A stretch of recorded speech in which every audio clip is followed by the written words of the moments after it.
नमस्कार मित्रांनो, only education या यूट्यूब चॅनलमध्ये मी मेघा पारसेवार आपल्या सर्वांचे स्वागत करते. आज आपण 15 ऑगस्ट स्वातंत्र्य दिनानिमित्त अतिशय सोपे आणि सुंदर भाषण पाहणार आहोत. आदरणीय मुख्याध्यापक, शिक्षक वृंद, पालक वर्ग आणि माझ्या प्रिय मैत्रिणींनो व मित्रांनो, सर्वप्रथम मी आपणा सर्वांना 15 ऑगस्टच्या हार्दिक शुभेच्छा देते.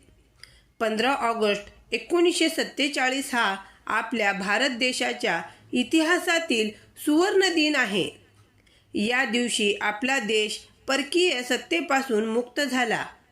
महात्मा गांधी, नेताजी सुभाषचंद्र बोस, भगतसिंग, राजगुरू, सुखदेव, लोकमान्य टिळक आणि असंख्य स्वातंत्र्य सैनिकांनी आपल्या देशासाठी महान त्याग केला.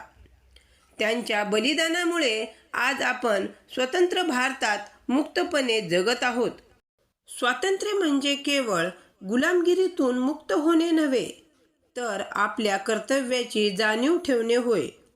विद्यार्थिनी म्हणून मला वाटते की आपण चांगले शिक्षण घेऊन प्रामाणिक, शिस्तप्रिय आणि देशप्रेमी नागरिक बनले पाहिजे.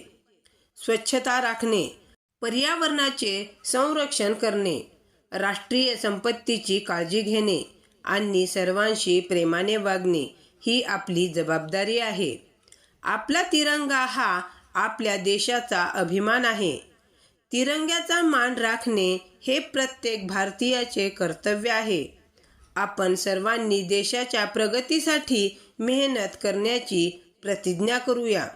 चला, या पवित्र दिवशी आपण भारताला अधिक बलवान, सुंदर आणि समृद्ध बनण्याचा संकल्प करूया. एवढे बोलून मी माझे छोटेसे भाषण संपवते. जय हिंद, जय भारत.